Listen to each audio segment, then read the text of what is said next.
Lundi 22 novembre 1999, encore une fois cette année, les banques canadiennes annoncent des profits records.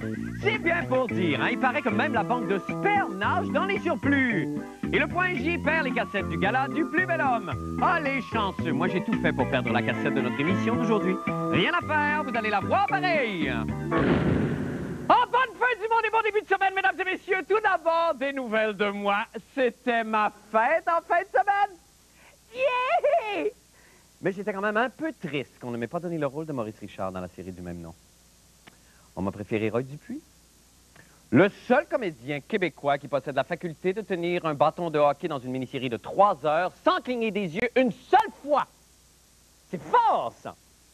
Et si vous ne l'avez pas vu, j'aimerais juste prendre un petit moment pour vous faire revivre quelques-uns des moments les plus palpitants de cette série. On a 2 minutes, d'accord. D'abord, Maurice compte son premier but pour le Canadien. Ben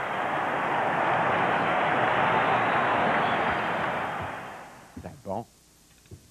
Ensuite, un autre bout que j'ai beaucoup aimé, moi, c'est Maurice qui assiste à la naissance de son premier enfant.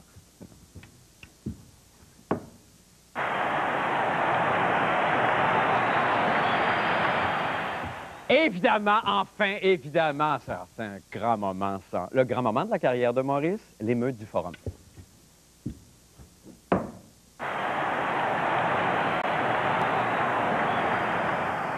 C'est beau, hein? Oh, c'est beau, beau, beau! C'est bien beau, mais là, avec la préparation que cet hommage à Roy Dupuis m'a demandé, je n'ai pas eu le temps de lire les journaux en fin de semaine. C'est pourquoi je vous présente ce soir votre chronique favorite où je décris les photos des journaux sans prendre la peine de lire les articles et ça s'intitule « On regarde juste des portraits ». Ça commence. Aéronautique. La tragédie d'Égyptaire enfin élucidée. Un enfant géant de 6 ans a intercepté l'avion et l'a pitché dans l'eau. Médecine. Le Viagra est maintenant disponible sous forme de comprimé et d'antisudorifique. On ne dénote que très peu d'effets secondaires. Politique provinciale. Maintenant, le vice-premier ministre du Québec, M. Bernard Landry, est victime d'un attentat. Le voici quelques instants avant qu'il ne soit attaqué par un petit lapin qui lui a donné une pichenotte. Il repose dans un état stable. Bon courage, M. Landry. Voyage maintenant. Le très funny Peter McLeod, qui s'est toujours vanté de ne pas utiliser d'écran solaire, revient de Ixtapa. Il a fait de la planche à voile. Je répète, il a fait de la planche à voile. Drame familial. Un père et ses 2 enfants sont emprisonnés pour avoir frauduleusement personnifié un totem. Ils ont bien couru après, à moi. Incident diplomatique maintenant. Profitant d'un moment de distraction, le président Clinton s'est emparé du siège de son homologue allemand Gerhard Schröder et l'a réchauffé d'une de ses fameuses fuses made in USA. Que c'est coquinou.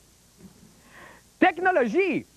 Le quart arrière des Stampeders de Calgary, Dave Dickinson, invente enfin un appareil pour venir en aide à ceux qui font « Hein? » et qui n'ont pas de bras.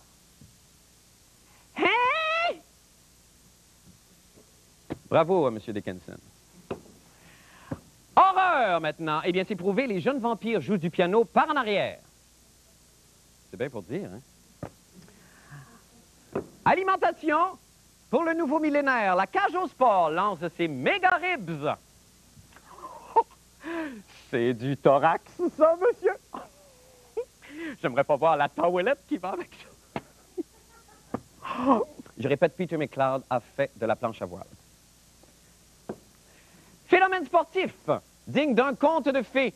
Christelle Saloni accouche d'un skieur qui, âgé d'à peine de quelques heures, remporte une compétition de slalom au Colorado.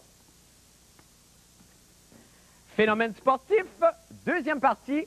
Un homme coiffé d'un casque de bain se mouche pour la première fois de sa vie et rase de se noyer dans sa guédille. Emploi maintenant. Le gouvernement péquiste réussit à faire enfin baisser le taux de chômage au Québec en promouvant un nouveau métier d'avenir, boucheur de flatte avec son doigt.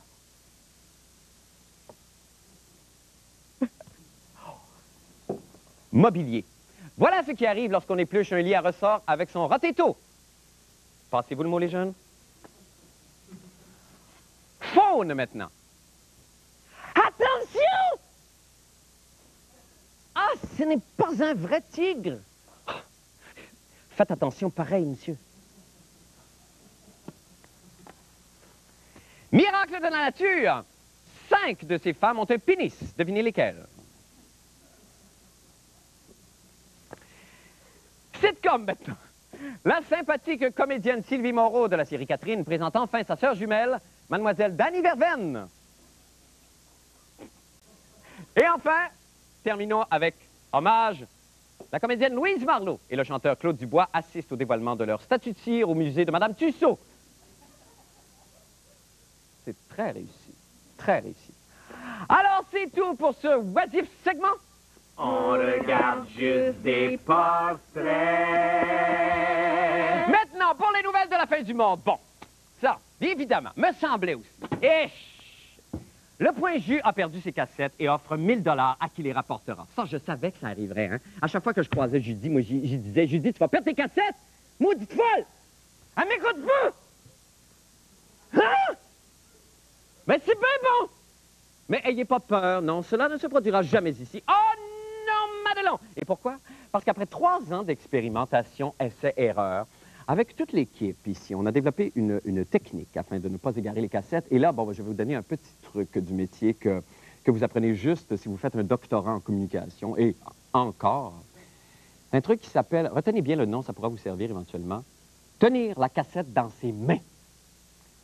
Regardez bien, je vais faire une petite démonstration. OK.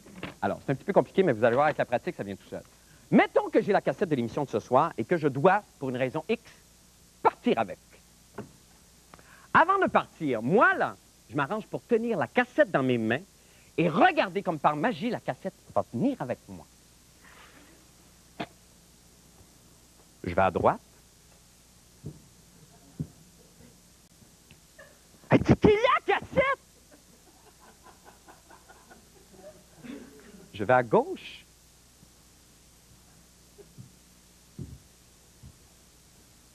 Et t'es con là, qu'est-ce que c'est?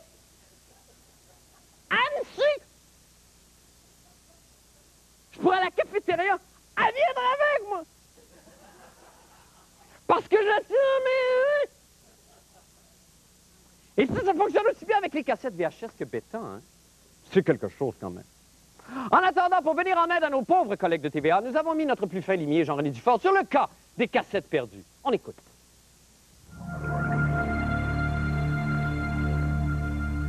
Mesdames, Messieurs, bonsoir et bienvenue à Dossier Mystère BBM.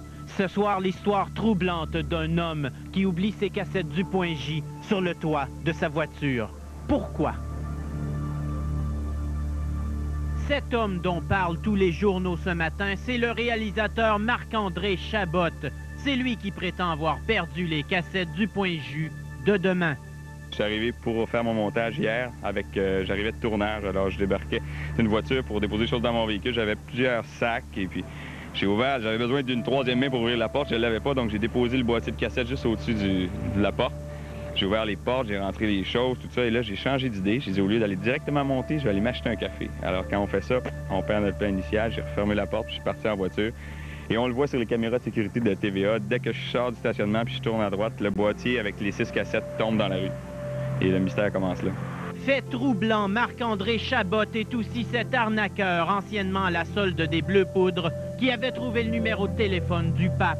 Se pourrait-il qu'aujourd'hui, il perde des cassettes? Pourquoi? On sait c'est où le Vatican, OK? On sait qu'il y a un téléphone. Mes cassettes, je sais pas sont où, là. Je sais pas. Je veux dire, c'est pas la même technique, laisse-moi te dire. Fait encore plus troublant lorsque notre équipe de scientifiques a tenté de répéter la manœuvre prétendue de Marc-André. Elle fut incapable de perdre les cassettes. Ça a plus d'allure. Elle est encore là? Elle avait pas tombé? Non. Non, c'est pas une arnaque. Je suis prêt à faire n'importe quoi pour trouver ces cassettes-là. La population semble troublée de cette disparition. Pourquoi? Si les cassettes ont été perdues ici dans le village, c'est le concours du plus bel homme, bien, il risque de ne pas retrouver les cassettes, c'est quelqu'un de la communauté gay qui retrouve les cassettes. Je peux pas dire que ça m'émeut beaucoup, là. C'est une tristesse infinie, hein? Je sais pas comment on va pouvoir s'en remettre. Ah, moi, d'après moi, c'est la faute à Pierre-Louis Laberge. Oui. Moi, oui, certain. Arnaque BBM ou perte déplorable, plus personne ne comprend plus rien. Et c'est pour ça que c'est un dossier mystère. Ici Jean-René Dufort, à Montréal. On est de retour en studio avec Jean-René. Quel vaste complot, probablement, Jean-René. Salut Marc. Et t'as vu? Ils ont placardé des affiches partout, 1000 $ de récompense avec un numéro. Bon, écoutez, là, il y a 6 cassettes qui ont été perdues, ou peut-être volées. On demande 1000 $, enfin, on offre 1000 $ de récompense. Oui. Combien coûte une journée de tournage à peu près, Jean-René? Juste pour faire un calcul rapide, pour savoir si c'est une récompense qui vaut la peine. Ben, ça coûte plus cher que 1000 $. Oui, ne évidemment. serait-ce qu'au cachet UDA des 5 plus beaux hommes du Québec. OK. Ça doit coûter cher. D'accord. Donc, on pourrait offrir plus. OK. D'ailleurs, nous, sûrement, on pourrait offrir plus. Peut-être, je sais pas, moi, je me risque un chiffre là, comme ça, là.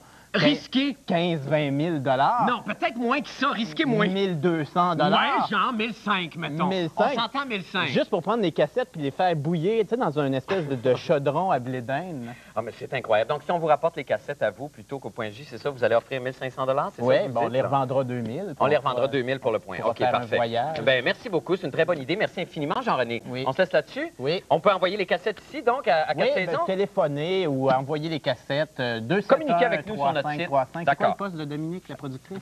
7416. 7416. Oui, alors laissez le message si jamais Dominique n'est pas là, parce que très rarement, le bureau est en vacances. Merci Oui. infiniment, Jean-René. Oui, Et ça- bonne fin de soirée. Nous allons faire une petite pause et nous revenons avec d'autres nouvelles. Je vous en prie, restez donc là.